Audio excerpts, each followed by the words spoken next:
All right, we will call this second budget workshop to order.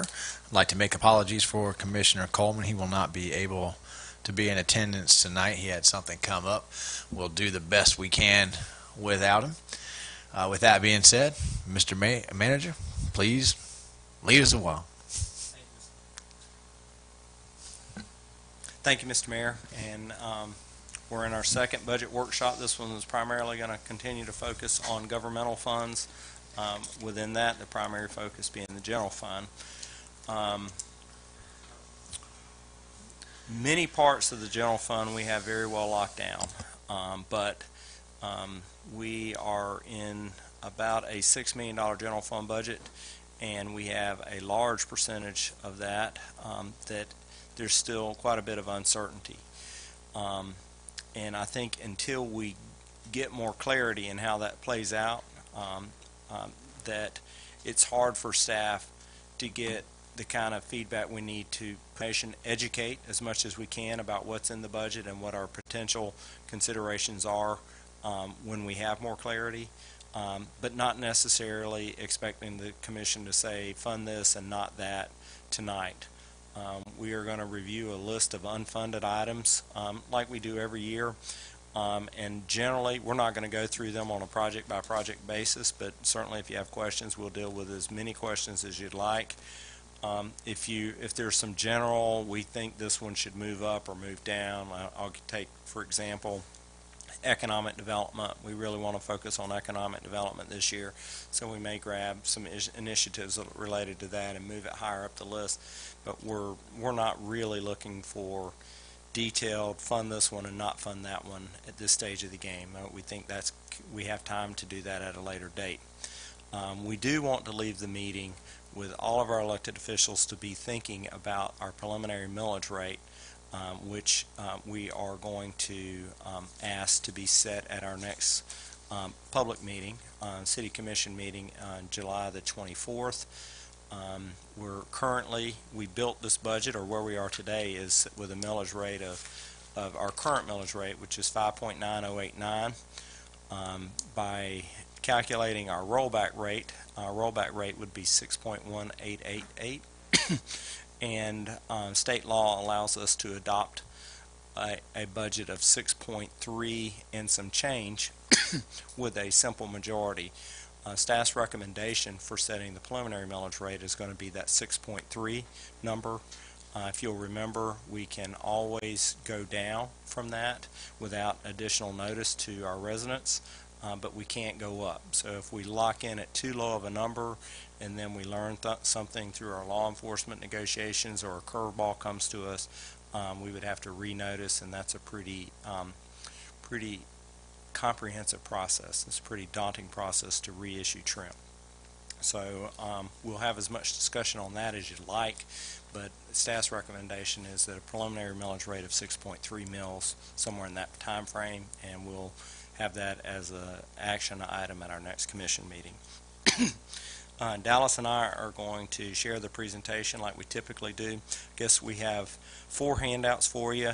The first is the PowerPoint presentation that we'll be going through, and we'll try to be brief. I think this is most of you have seen this a time or two. We also have our proposed budget. This is what we call a roll-up budget, and it goes department by department. It starts with revenues, and then expenses, department by department, looking at the categories of personnel services, operating expenses, and capital. The way that the budget is loaded right now, we have not loaded in any capital. It's what we call a continuation budget. There's no additional staffing proposed. The operations expenses don't include anything extraordinary. It's just a continuation of the level of service that we currently provide. And with Mike, could you move that microphone just a little bit closer to you? Okay, sure. Thank you. And so based on where we are today, well, that's the first handout. I guess first handout's presentation. Then we have what we call a rolled-up budget. The third handout is the list of unfunded items. And then the fourth handout is our 5-year CIP. for general fund. I don't think any of the general fund and diamond for the, okay, governmental funds. We've excluded all of the enterprise fund items from this list. So where we are to date is that we've determined that our revenues, for our expected revenues, considering a millage rate of 5.9089 and our continuation personnel and operating expenses, and that yields a differential of about $94,000 that we have left to spend on capital and special projects and personnel increases and things of the like. So we'll take you through the presentation now, and then be available for questions. And please feel free, it's a workshop, please feel free to interrupt us and ask questions at any point during the presentation. Good evening, Mr. Mayor and City Commissioners. As always, just an update of where we are on the timeline. As the Commission knows, we've had one budget workshop, and last night the Commission adopted the preliminary fire assessment rate. As the manager mentioned, at the next Commission meeting, the Commission will adopt the preliminary millage rate, which is the ceiling or the cap on the rate the Commission can adopt for the final millage rate. In between the last workshop and the current workshop, the property appraiser did certify the final taxable values that we will be using in preparing this budget. There wasn't much change. We gained about $100,000 in taxable value, which gets us about $300. So there wasn't a large change between last workshop and this workshop. The next time we meet to discuss the budget will be August 7th, will be the third budget workshop. That's going to be the enterprise funds, so your utility funds, your internal service funds. After that meeting, the trim notices will be mailed. The Commission will then vote on the final fire assessment, hold a public hearing on that, have a final budget workshop if the Commission so chooses. And then in September, we'll have our budget hearings, and then on October 1st, the new budget year starts. Just to remind the Commission on what we are discussing tonight, we're discussing your governmental funds. The GASB splits funds into three categories. We only have two of those categories. We use governmental and proprietary. Your governmental are going to be your general fund, your special revenue funds, which include your Wild Spaces Fund, your Diamond Sports Park Fund, and your Champions Park Fund. We also have a capital project fund, which is used when we have large capital projects in the government. Currently being used for the fire station expansion renovation, was previously used for Champions Park. We also have a debt service fund. So all of those budgets are included in your package tonight, and we will be discussing those. And then at the next workshop, we'll be discussing your proprietary funds, which will include your enterprise funds of your electric, your water, wastewater utilities, and your mosquito control utility. And then also your internal service funds, which account for your utility administration and customer service functions.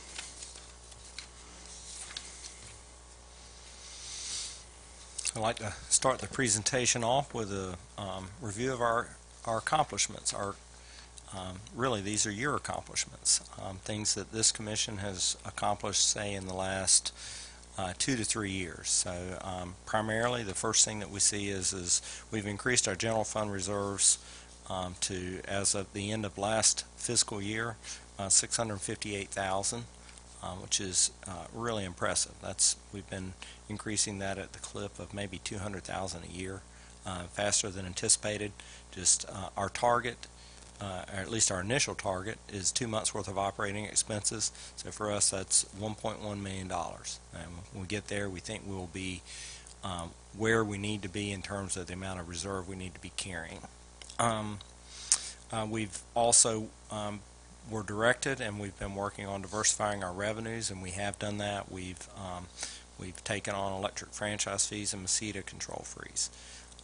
We've increased funding for public safety. That was a big need 2 or 3 years ago, or a big request. We've increased funding for repair and replacement of our infrastructure assets, facilities, vehicles, and infrastructure, both public works, facility infrastructure, and utility infrastructure. We developed water and wastewater rates that are more equitable. If you're a lower user of water and wastewater rates, you actually saw a rate decrease. Higher users felt a little more sharpness or a little more bite from our utility rates. That has resulted in conservation by our utility users. They're getting the right price signals, and we have less people that are using in excess of the industry average, which is 6,000 to 7,000 gallons per residential unit or per family. Do we have those numbers? Because I was kind of curious about what we've actually We conserved. do, and we do. If I didn't, they're not loaded in tonight because that's the next workshop. But we do have that. We have seen a decrease in utility consumption, or at least on a per capita basis. We're growing, so you have to actually break it down to a per capita to see if the decrease is real. I think maybe smartphones or anything too close to the devices, we've just determined. Well, being as intelligent as I am, it's probably just my vibe. I did want to know what is considered public safety, increased funding for public safety? Would be fire services and police services. Okay. Particularly in this instance, it refers to fire services. We've accomplished a more competitive electric rate.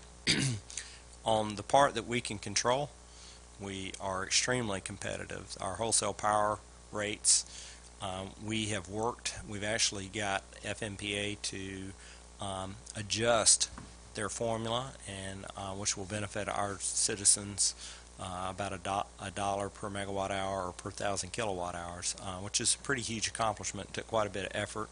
We have hopes of working on some more of those things, and the long-term outlook in that area is really, really good. But short-term, and I say short-term, I'm talking 5 to 10 years, is still going to be tight. The real breathing room comes in the plus 10-year time frame for us.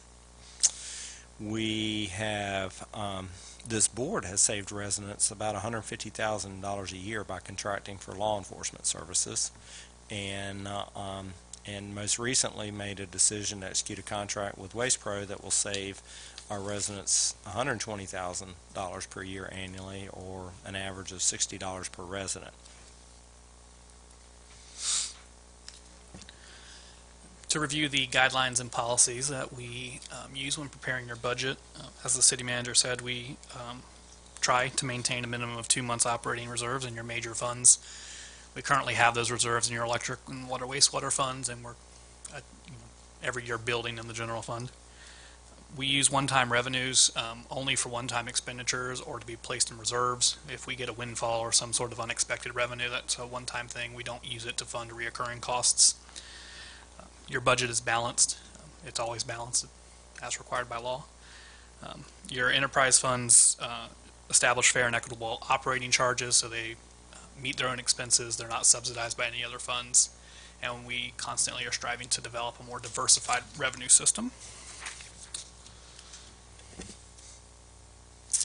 And the items that we seek input for from the City Commission, this is kind of like the list from A to Z. Areas of revenue diversification, what our millage rate would be, especially considering, or this year there's a special consideration for what the amendment to homestead exemption laws are going to do to future millage rates and our ability to generate revenue from property taxes. Law enforcement, we'll have decisions to make in law enforcement. We have some decisions for you to make in personnel with regards to personnel expenses, and in our capital improvement program with regards to renewal and placement, which we place as a much higher priority than expansion and enhancement projects. And we try to keep capital defined as either this is renewal and replacement, which is something that we feel a higher obligation, as opposed, and expansion, which is more of is potentially viewed as more of a want than a need. Some of the assumptions and factors that we've used in preparing the proposed budget are as follows. Based on direction we received at the last budget workshop, the current budget is based on keeping the millage rate the same at the 5.9089 mils, which is below the rollback rate, so it generates less revenue than we received in the current year. We are basing it on an increase in the fire assessment, and as you know, last night the commission voted to increase the fire assessment by $25 a household from $150 to $175 with corresponding increases in non-residential houses, non-residential customers. The use of that fire assessment fee is going solely to fund the debt service payments for the expansion and renovation of the fire station. I have a question about that. Once that debt service is satisfied, does that return to the $150? The commission would have to vote to make that decision.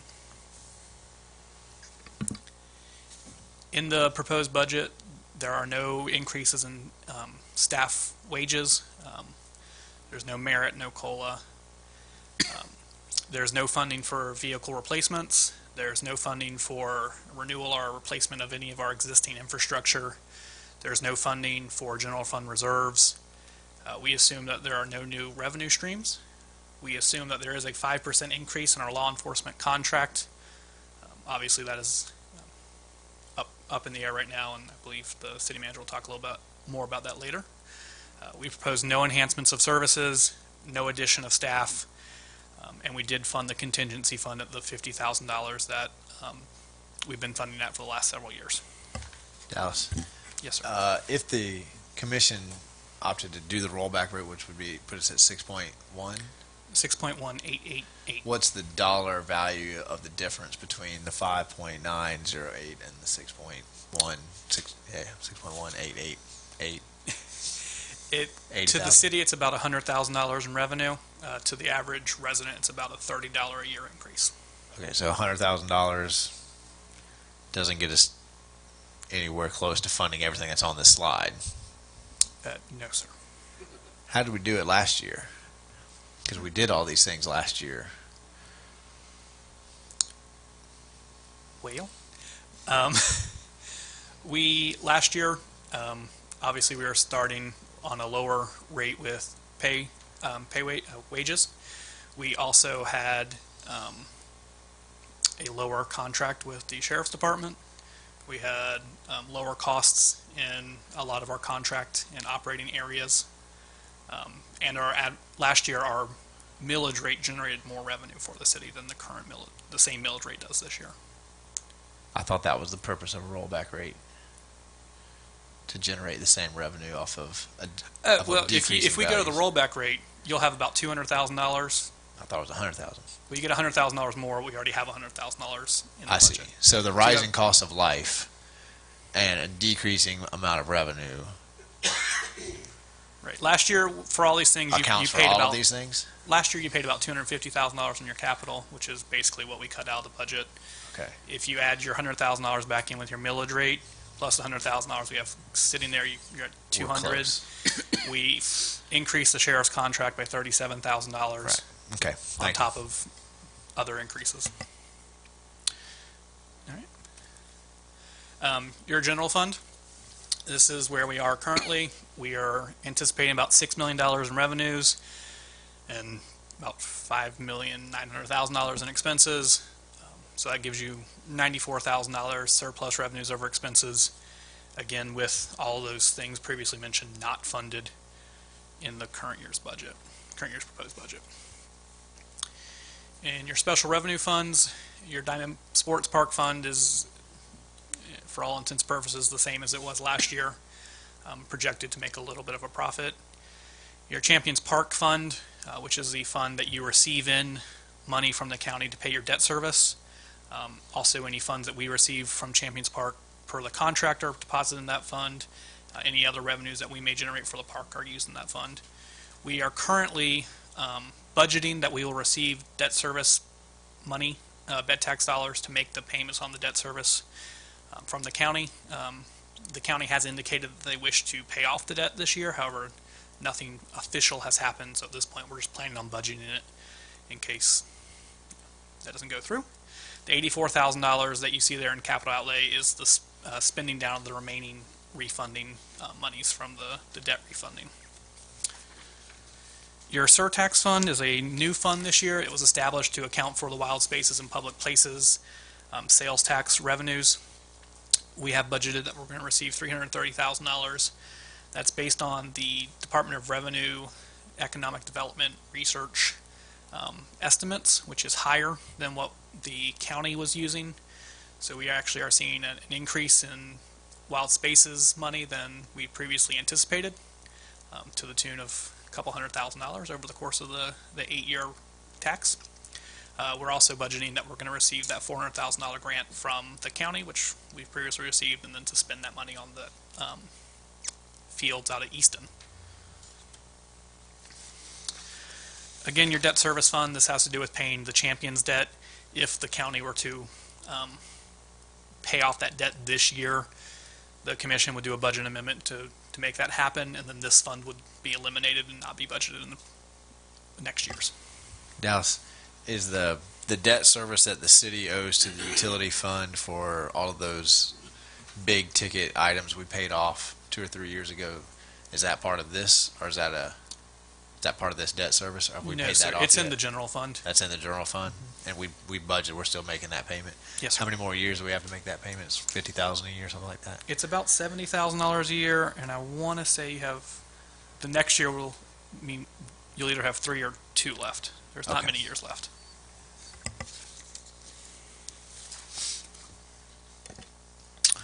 Just to highlight our revenue diversification and revenue options that we've researched and make available to you are utility tax on water sales. The Florida statutes enable you to tax water sales up to 10%. The commission has in the past resisted or rejected opportunities to do that.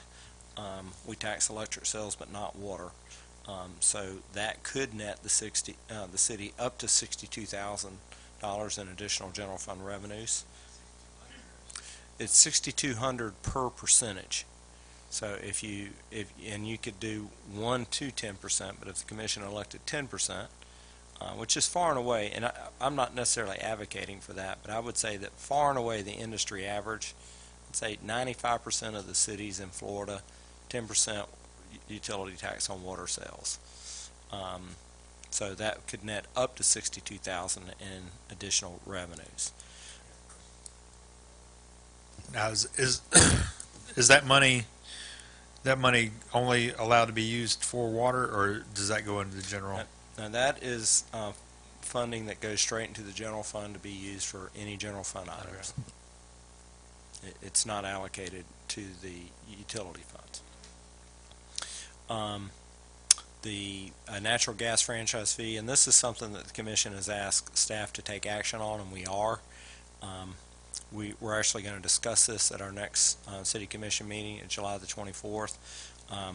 We presented the results of a study to you that looked at natural gas franchises and considered whether we would do exclusive or non-exclusive franchise. And the staff asked us to look at putting together an RFP for exclusive franchises, which we've done. Price for that came in at a higher level than we have funding for. So we were thinking that it would be something that we might include in next year's budget if the commission is still interested in pursuing that. We also have a customer here in town that says, hey, I need natural gas and I think I need it quickly. So staff's bringing that back for discussion to see if the commission wants to continue down the path of an exclusive natural gas franchise, or whether the commission might reconsider and just have non-exclusive, where if you're a natural gas provider, you apply for a franchise, we sign the agreement, and we can have 1 to 10 of those. Although from the report, it looks like that we really have the gas load to support 1, ideally, potentially 2. And we've received interest from 2 serious and a 3rd maybe. So just to give you that, and it's kind of a preliminary thing, but it will be for discussion at our next meeting. And then there's Florida statutes give us the ability to do special assessments on any number of things. The most common ones are listed there. We currently utilize a special assessment for fire protection. That's the most commonly used. assessment, but you can also do special assessments for street improvements, water and wastewater extensions, storm water. Otherwise, we call those stormwater assessments rain taxes, as you all are very familiar with. You can do special assessments for downtown redevelopment, parks and recreation.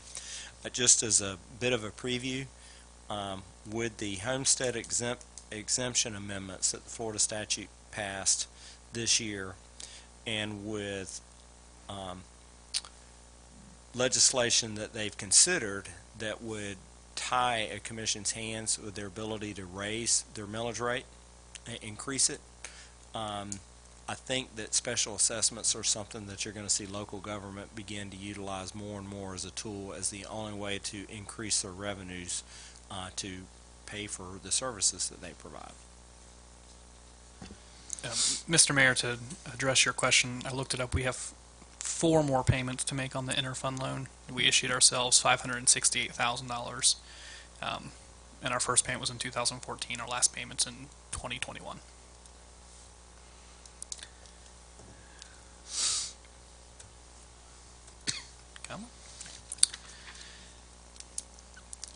This slide is meant to demonstrate the impacts on our residents based on some of the changes that are happening in terms of assessments and millage rates.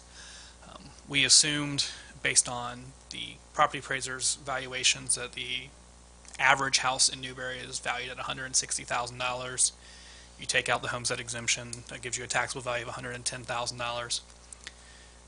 Based on the commission's increase of the fire assessment by $25, and the commission's reduction of solid waste by $60, if the commission were to increase the millage rate to the rollback rate, which would be an increase of 0.2799 mils, which would be a $30 increase, $31 increase to most residents would still see a net savings in that scenario.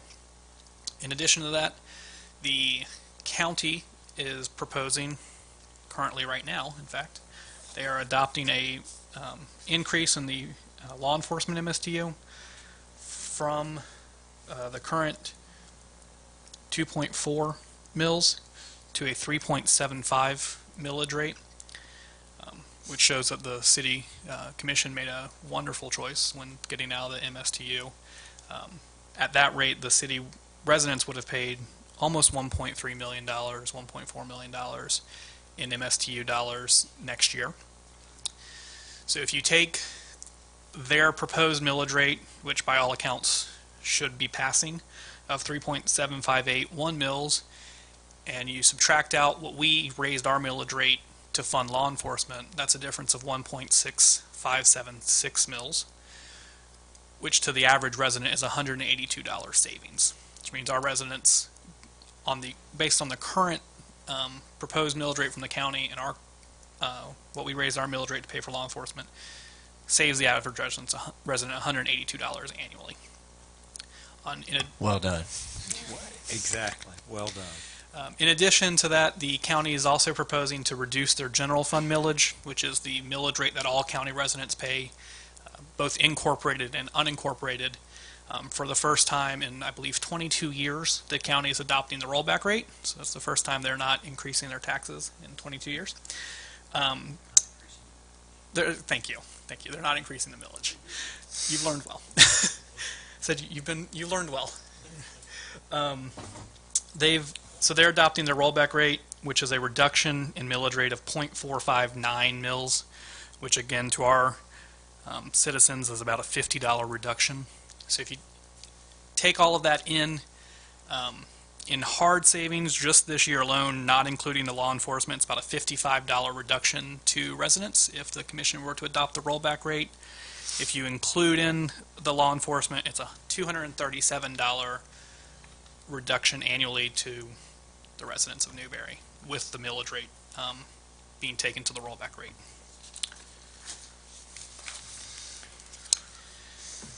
This is the same chart that we present at every workshop and was presented at your last workshop. This is based on the 2017 millages and fire assessments and MSTUs. We obviously don't have the 2018 yet because all the cities are still adopting them. From our conversations and from Discussions. We know that the city of Gainesville is proposing a millage rate increase. The city of Alachua is either keeping theirs the same or increasing it. The unincorporated millage is going away. The fire MSTU is going away. The law enforcement MSTU is increasing to 3.7, and the county is adopting a fire assessment in lieu of the fire MSTU. The county's fire assessment and other changes are a net impact to their residents of an increased tax bill of $100 a year on the average resident. So they're eliminating, the county's eliminating the unincorporated millage? Correct. They're eliminating the unincorporated millage, the fire MSTU, increasing the law MSTU, and adopting a fire assessment.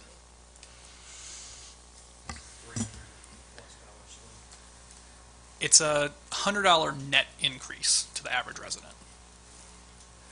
Dallas, what is Alachua pays the counties? Why don't they have a fire MSTU?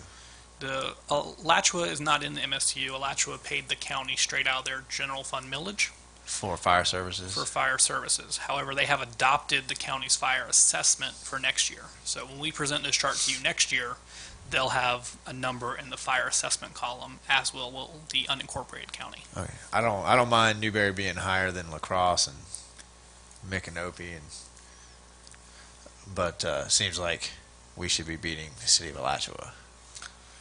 The city of Alachua's taxable property values, they're Much far greater. exceed ours. So for us to compete with Alachua, if we're in the same neighborhood as Alachua, I assure you, you are running a much leaner government operation than they are. All right. They really have We need an interstate. they have a cash engine over there with the development that they've realized over the last 20 years, and we're en route to get there, but they have a 30-year head start on us.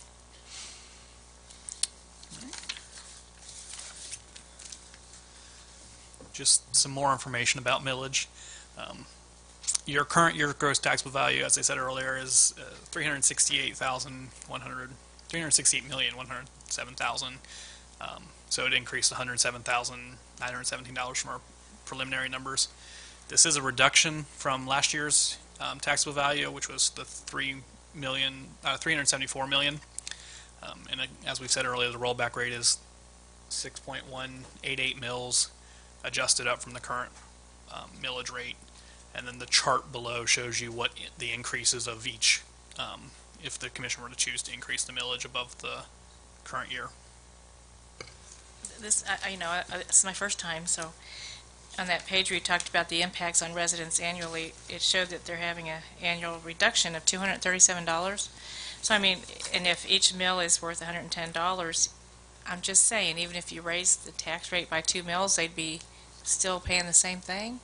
So, I mean, I'm not saying to raise it, I'm just saying that to pay the same amount of money, you could raise the millage rate and have. Am I reading that right? Yes. The hard reductions that a resident would see are going to be $54. The $182 is the citizens haven't paid that. The commission has saved them that money. Oh, I see. Okay. Hard dollars would be about $55 Okay. reduction. Half a mil. Okay. Right. But based on the commission's decision, they're saving $182 regardless.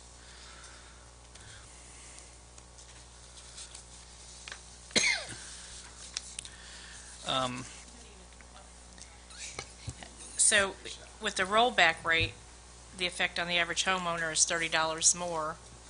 But back here you said that because we saved them on garbage, $60 a year. I mean, we're still ahead of the game. If the commission were to choose to adopt the rollback rate, taking into account the commission did increase the fire assessment, but also the commission reduced their solid waste by $60, the city's actual impact would be $4 less annually. So we're saving Coupled money. with the county's reducing of the general fund, the total impact on a resident would be $55 less this year than last year. With the rollback rate. With the With the rollback rollback rate, yes, rate. ma'am. Is that take into consideration the police department charging the same or increasing or? The budget we're presenting is based upon a 5% increase in the law enforcement contract. So, yes. Yes, okay. All right. Personnel services. Florida retirement system increases were very mild this year. Less than 1% in most categories, less than 0.5% in the ones that matter the most. And those have already gone into effect. Health insurance is still up in the air. We're still budgeting a 12% increase, which is about $28,000. And we're in the process, as always, of shopping our health insurance and trying to get the best deal possible. Those numbers are final. We'll have final numbers in late August, early September. Per contract, I think it's 45 days before the end of the. Yes. 45 days before the policy ends is when they're required to give us our new rate. So it's mid-August before we have a firm number on what insurance will be. When you say you're shopping for the health insurance, have we changed insurance companies over the years, or are we staying with the same one? Yes, we changed. We changed from AvMed to Blue Cross 4 years ago. We shop every year and get prices from multiple, and then we pick whichever is the best fit for us. But we have changed. 1 year we changed and saved us about $90,000 a year.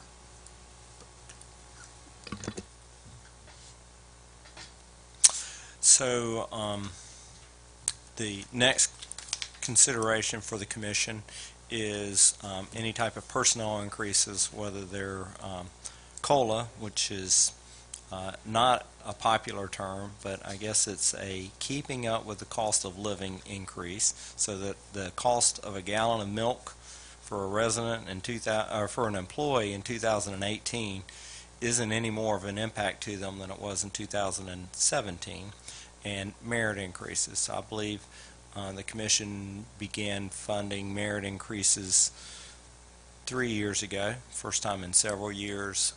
We took a year off 2 years ago, and then last year we offered employees up to a 4% increase based on their merit. Current budget has nothing programmed in, but we're hoping as we realize our budget that we have an opportunity for the commission to consider some type of increase, whether it's a one-time bonus, whether it's a merit increase, a COLA, or some combination of all of the above. And when we get to our needs list or our wants list, you'll see that those are listed at the top because as a policy, as an administrative policy, we consider our human assets the most important assets in the city, and we consider that a priority. In terms of new positions, at the last workshop we got feedback that there was not a high interest in adding new positions. We have not programmed anything into the budget. The new positions that are being contemplated are for administrative support in the finance and fire area. The rationale there is simple. We don't have administrative support in those areas, and as a result we have higher priced staff performing administrative tasks. An example would be higher priced accountants too that do routine scanning. We don't have another available resource to do that, so that it has to be done. We're just paying in the $20 per hour to scan documents when we would be with administrative help in the $12 per hour. So this proposed administrative support person that we've been contemplating would be shared between finance, human resource, and fire, which are our areas that currently have no administrative support. We've also proposed in recreation for the maintenance area, we've proposed moving to a prison crew, a 10-person prison crew, similar to what we've done in Public Works. That is from a cost perspective, it's a wash. We are going to make staffing personnel reductions such that the prison crew cost washes out of the total budget you'll see a decrease in recreation personnel expenses with a corresponding increase in operational expenses, which is where we fund those contract resources from. We think that the full-time equivalents of a prison crew exceed even 2 staff persons. So as long as we get good supervisors to keep them working, those have proven to be a very good value for us, and it is staff's feeling, administration's feeling that we have a service level deficiency in maintaining our parks, that they are declining, and as a result that we simply are understaffed in that area, that we need to focus more attention to maintain our parks or bring them back to the level that they were turned over to the city in after construction. Utility system staffing is something we would talk about at the next workshop. Before you move on, Mike, more for the benefit of our new commissioner, I'm sure I'm not telling you anything you don't know, but when we talk about the COLA and the merit increases, I think when I came on as a commissioner, it had been 5 to 6 years since the employees had had a raise. And one of the things that obviously happens when you go that long is not only do you start losing employees we train them and then they go off to other jobs, but then when you try to bring your entire employees up to market level, it's a big chunk, and that's what we overcame here in the last 2 or 3 years. Correct. And we were attempting to say we don't want to be in that situation again. We want to try to make sure that we are doing this a little bit at a time, just like with the water rates and everything else. When you say I'm gonna save my residents money, I'm not going to go up at all this year, and you do that for 5 or 6 years, then all of a sudden you got to go up 12 or 15% to get whole again, and then that's when your phone rings off the hook. What's going on with my water rates? But we don't have it this year, merit or COLA, do we? Not currently. Not yet. Yeah. What? Right. Not programmed into this at this time.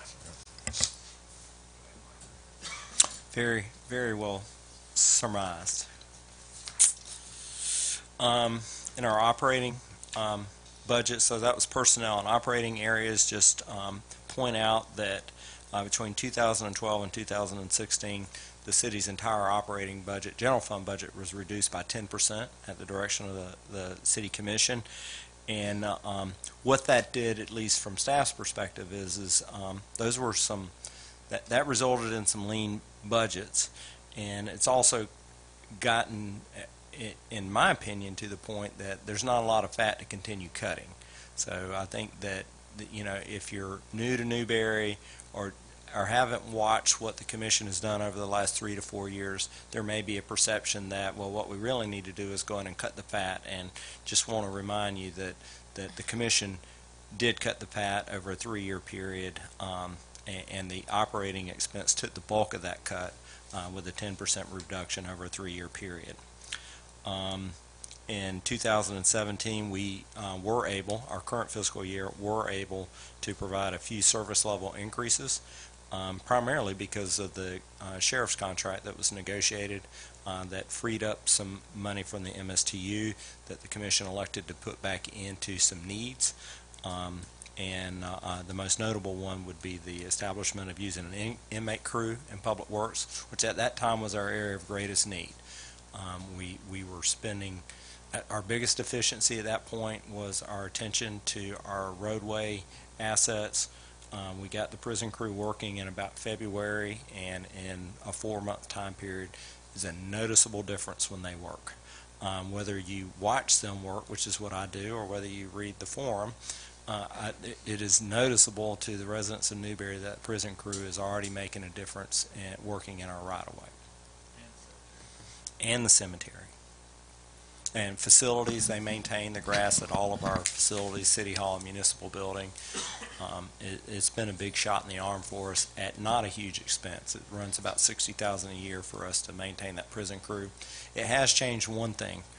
It is a full-time job keeping equipment functioning for 10 inmates. And it's not to say they abuse them, they don't.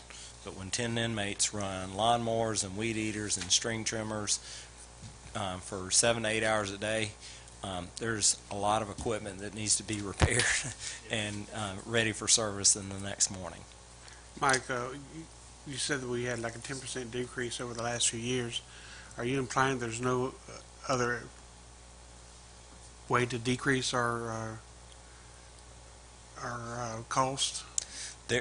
There absolutely are ways to decrease our costs, but all of those costs would come with a reduction in level of service to our residents. Meaningful.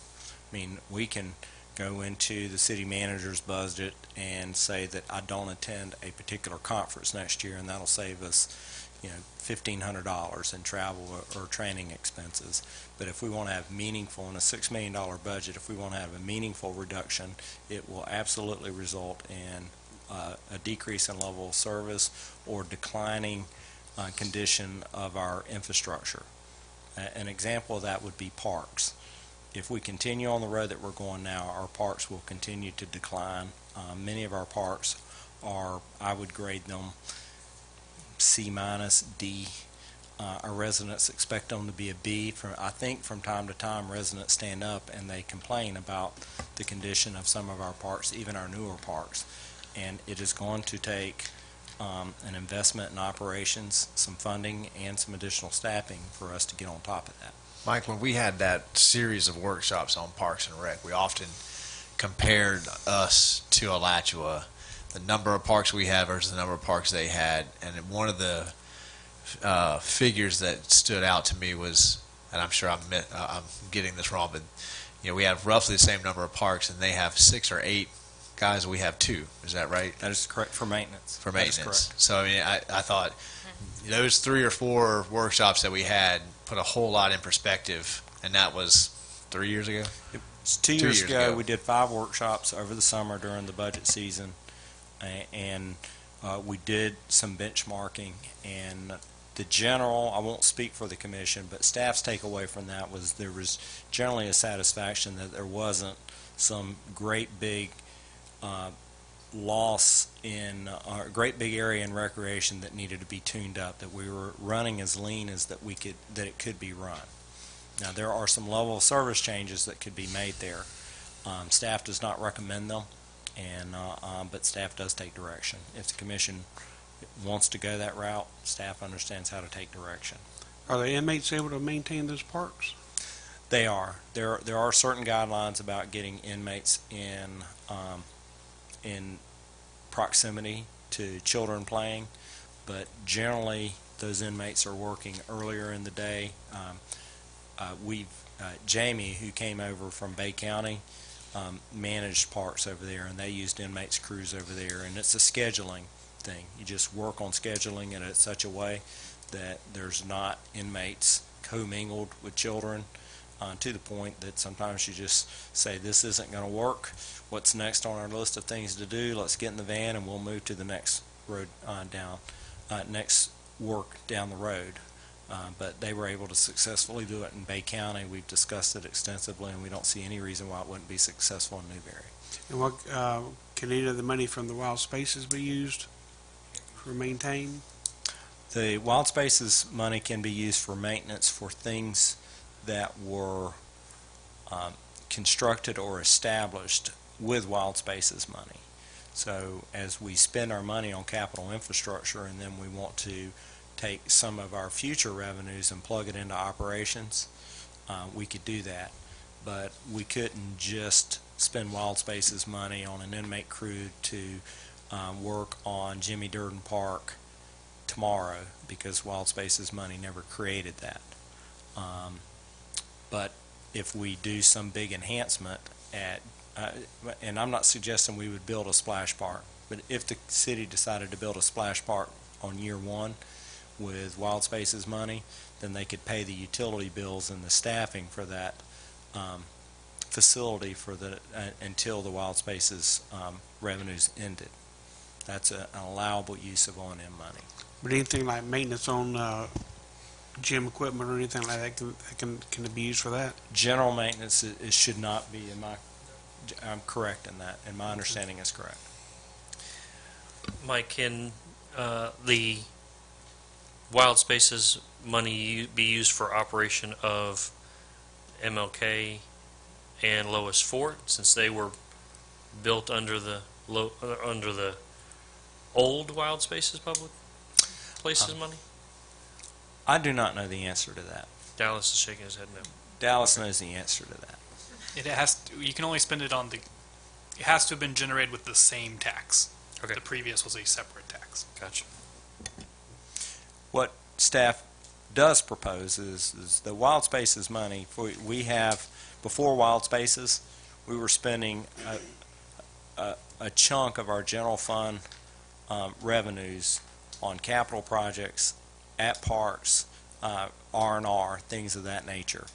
For the next 8 years, we'll be able to decrease that to probably a bare minimum and address those same expenses with Wild Spaces money. That's part of the Wild Spaces program, but just a general, we'll run the rec department with Wild Spaces money for the next 8 years. We can't do that legally.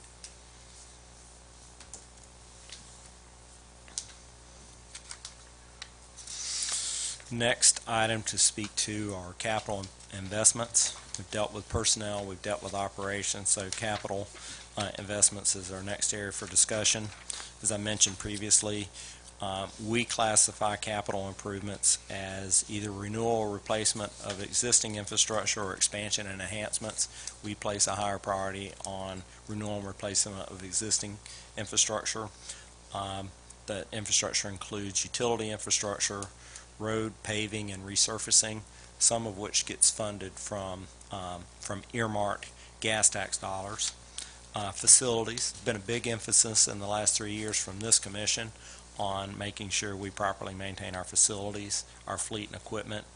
We've always had a pretty strong computer replacement program, and most of the things in our CIP that we characterized as programs are annual, where we take the total number that we have, divide them by their useful service life, and try to acquire that many a year, thus levelizing the cost as opposed to needing to buy 10 vehicles in 1 year because we haven't replaced any in the last 8. Mike, this was the point of the budget meeting where I would hope that all the roads conversation that we started to have 2 years ago, we could come and actually jump into that road repaving and resurfacing program and figure out a way that we could apply this same methodology to our roads, so that we can provide an example to the county of responsible road care and thereby attract more business. I'm not sure that we're necessarily there yet, but at some point I would love to see this commission adopt some sort of program where we identify our most costly dirt roads that we're spending a lot of time on and just can't be, and figure out how much it would be to chip seal those roads and how much we need to put by and get that on a scheduled timetable so that we can point to when residents call and complain and they say, when is this road going to be fixed? We can pull out a list like the county said they had and say, well, we've identified, 10 miles of roads. It's going that road is going to cost X amount of dollars. It's this point on the priority list. That's the level that I want to get to and have a funding source available that we can within a decent time frame tell the resident, that road you're probably looking at 7 to 10 years, and that will have a pretty good chance. I think you can also, when you're at that level, you can go back to those special assessments. That's and if exactly you've got what I was about to say. you can say, hey, we've already done the work. This is exactly how much it would cost. You can bump up the list and do it that way. So, we need more work and we need more time and we obviously need more money. but that's kind of, when I asked you guys 2 years ago if I could work with staff on developing, that was my end goal. We're not quite there, but I do hope this commission can think about Lime Rock itself, not just grading, but actually upping our service when it comes to Lime Rock, because a lot of the issues we're having with grading is that we just don't put enough actual rock down. We've been pushing the same rock around for years. I don't think that that's a tremendous amount, and Jamie's here tonight. You might know the number, Mike, but I've been trying to figure out exactly what we budget for rock itself and what we would need to budget if we want a higher level of service. We did this about 3 years ago, maybe it was less, with the blips, and we upped our tree trimming. And we said, okay, it's the trees that are cutting. We need to spend more money, and the blips have gotten significantly better since then. I think we can make a lot of inroads on our road grading with a little bit of expenditure on just actually putting down more rock on the road, not just going out there and pushing the same rock around.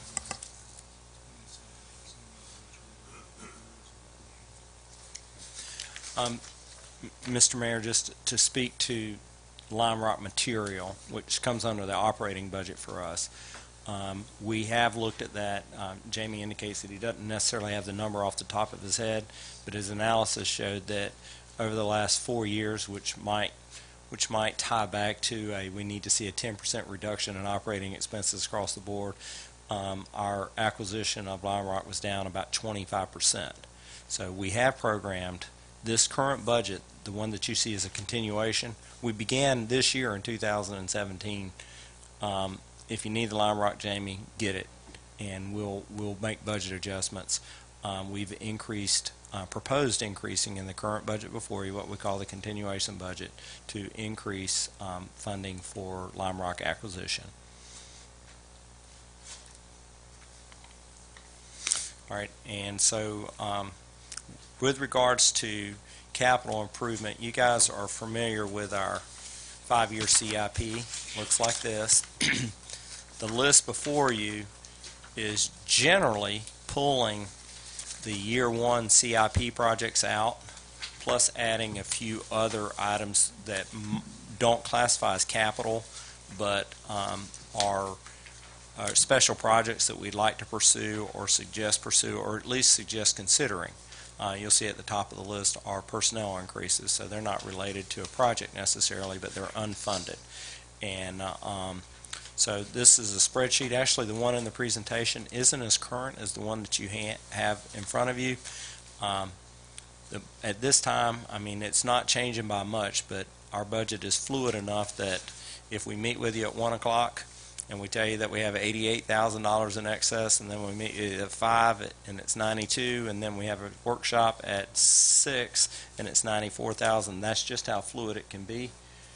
So currently we have 94,000 in revenues left over after we program in our operating budget and our personnel budget and sheriff's contract and the items that not the items that you see as F. But we've created this list. It's not our intent to go through it with a fine-tooth comb. We'd be very happy to answer every question, but these are the things that staff has compiled that we recommend for consideration for funding.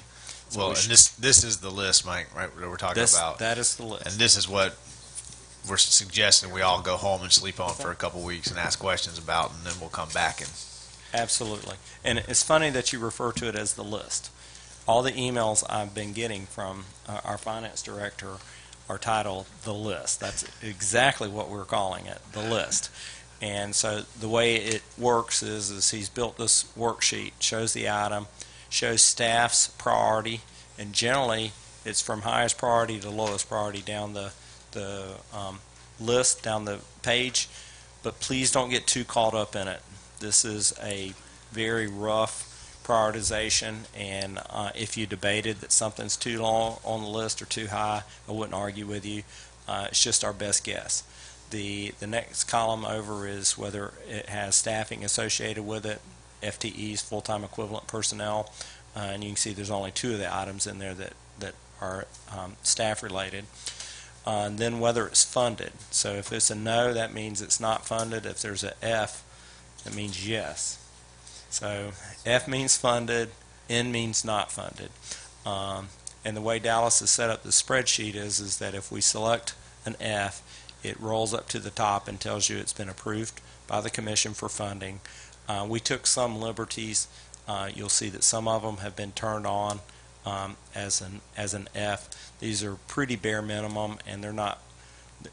I guess we had a level of confidence that the Commission would approve them based on past year's experience and what the past commissions have indicated were high priority to them.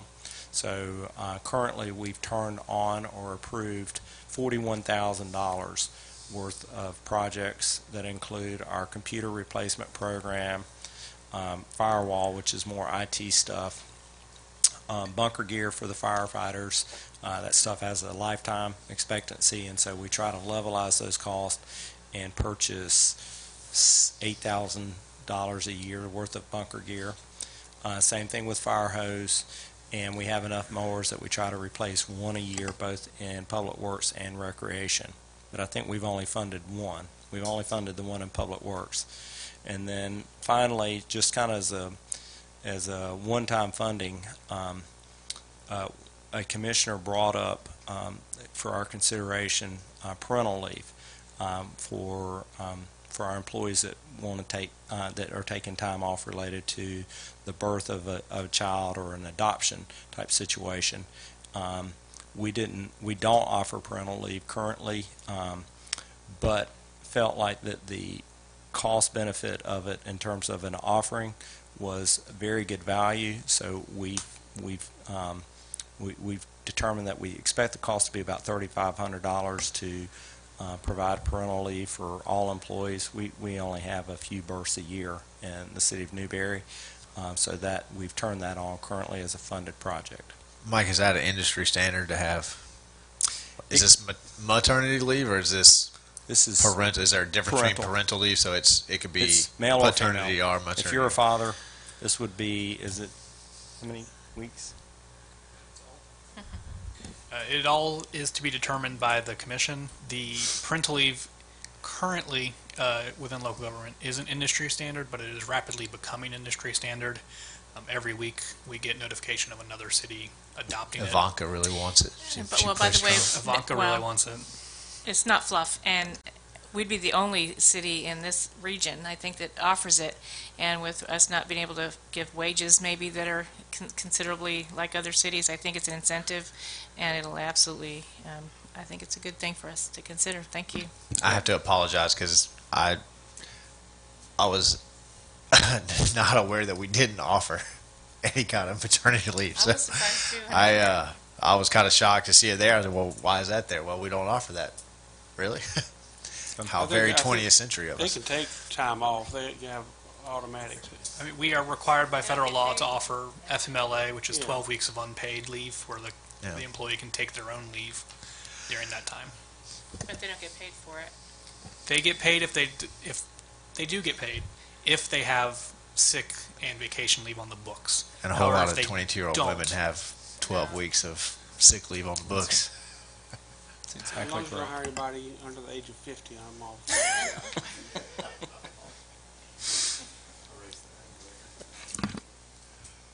So that's how this list is intended to work. And again, for tonight, if you have specific items to discuss, we'd be happy to.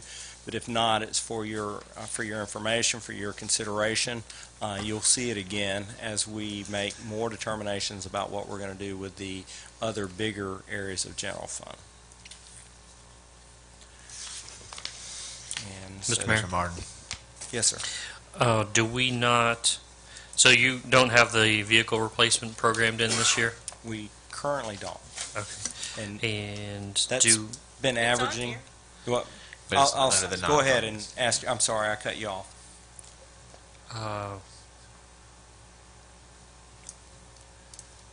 contingency fund. Contingency is funded.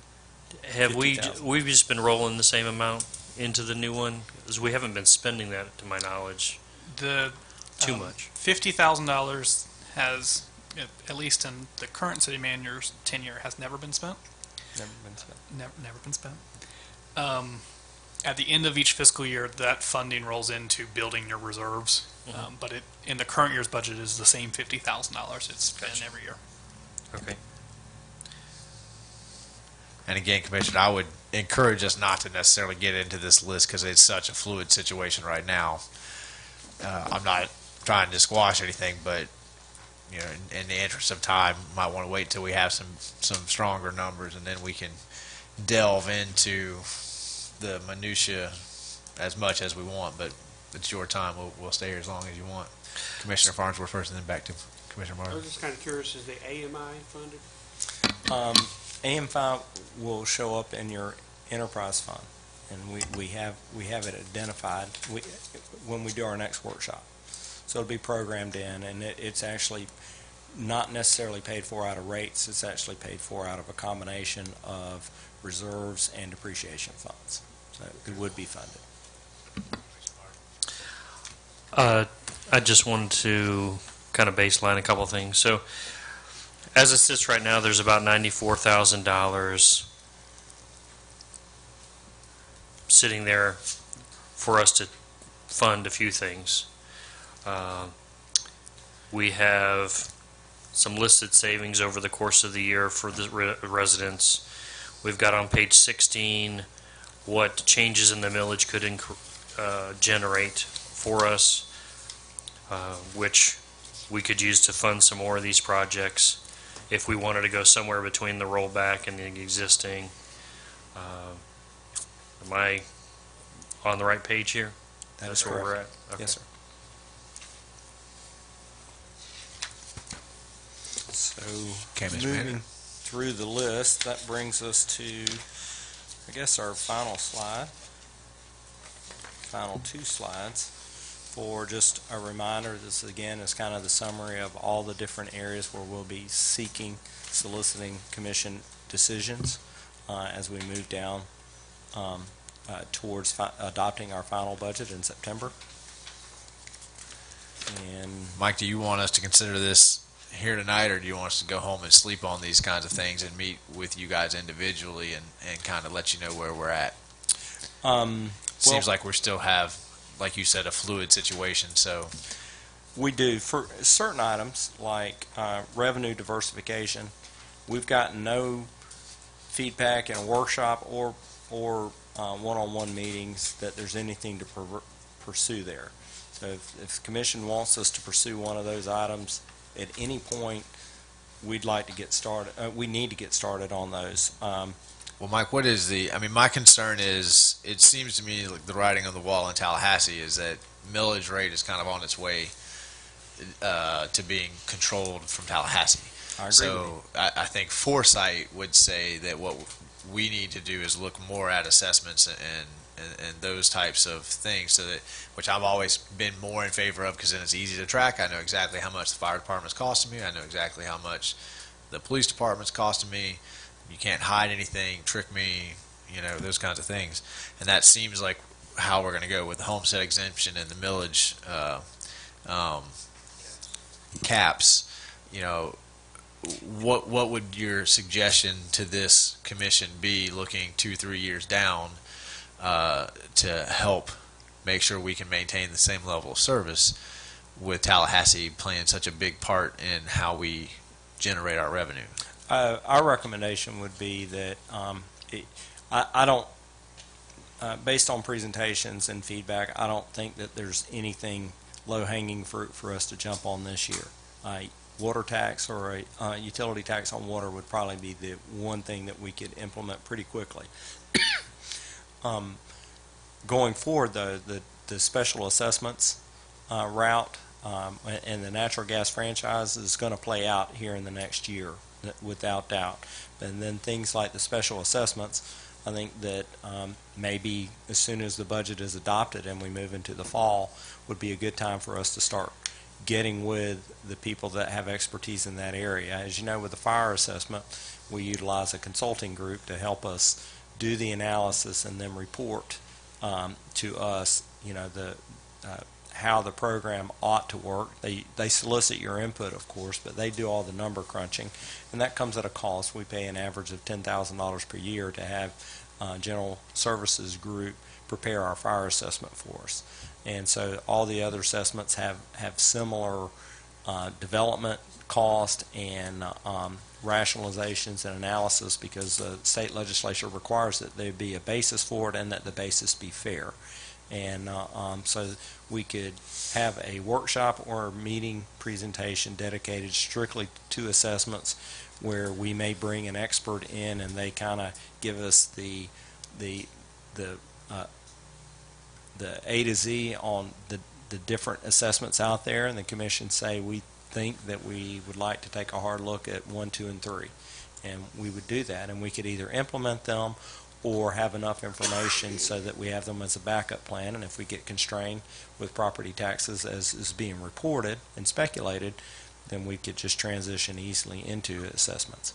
I think it would be prudent to do that. I'm not sure we need to do it in this budget cycle, since none of those things are going to be implemented immediately, but maybe once we get through this budget, we might want to schedule some time to look into the future and see what's our plan going to be. Yes, sir. And I think primarily, just to expand on it a little bit more, the first area that staff's going to recommend looking at is street and road improvement. We are much better funding now, and we're able to maintain better with our prison crew. But in terms of R&R, we're funding at currently $100,000 a year. 73 is revenues that are generated by gas tax, and they're earmarked for the year. The balance, the 27,000, we're taking out of gas tax reserves, which has a limited life, maybe 3 more years. And then, and the 100,000 is really insufficient for our road inventory. So we're not putting any general fund dollars into road renewal and replacement. And so we're about to, 3 to 4 years from now, we're going to see a gas tax reduction, and it's also going to impact that program. I believe that we need to be closer to $200,000 a year or $250,000 just with our road inventory. That's for R&R, and then if we want to do improvements like chip seal or pave unpaved roads, that's another step up again. Okay. Commissioner Martin. Is there, thinking along those lines, is there an opportunity to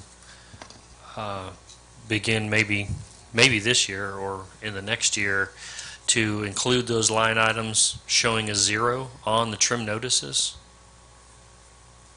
which would obviously spark some questions that give us the opportunity to answer when folks are coming to us and they see, well, what is this something that's coming down the pipe? We can say there's a good possibility, yes, no. Mr. Mayor, the trim notice language is dictated by statute. We have no authority to change what is and isn't on this trim notice. The trim notices are also prepared by the property appraiser's office, and like I said, they have to follow state statute in what they do put on there. It can only be what we are intending to adopt as a tax or assessment. And I guess I'm saying, can we pass an assessment of $0?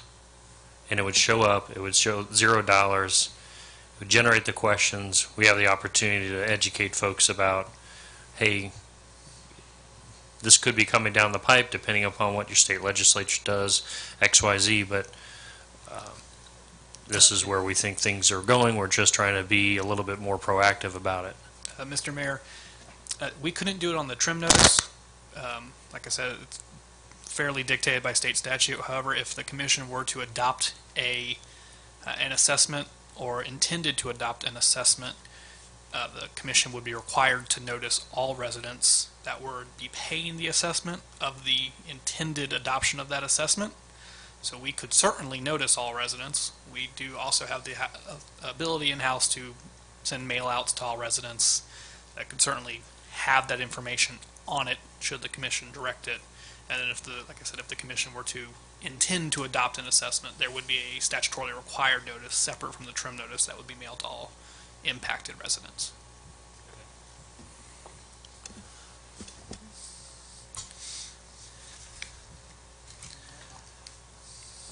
The last slide in our presentation is the same last slide as is in all the presentations. So the next steps for the commission, as we've mentioned a couple times, at the next city commission meeting on the 24th, the commission will adopt the preliminary millage rate. We are intending at this time to propose that preliminary millage rate as the majority millage, which is 6.3 and some change. Do you need a head nod on that tonight, or is that something people can sleep on? That's just so the next meeting we have to adopt it. We don't have to implement it, but do we need to? Do you need? It's beneficial because we will prepare a resolution, and we'd like to include in the resolution if there's clearly we're not approving that. I mean, we can always change the resolution on the fly, but it's nice not to. Well, I would just remind the commission, the ASO is asking for $856,000, which is over $100,000 more, and those negotiations haven't concluded yet. Now, I'll anticipate that we would pay a 19% increase but I would hate for you guys to tie your hands and then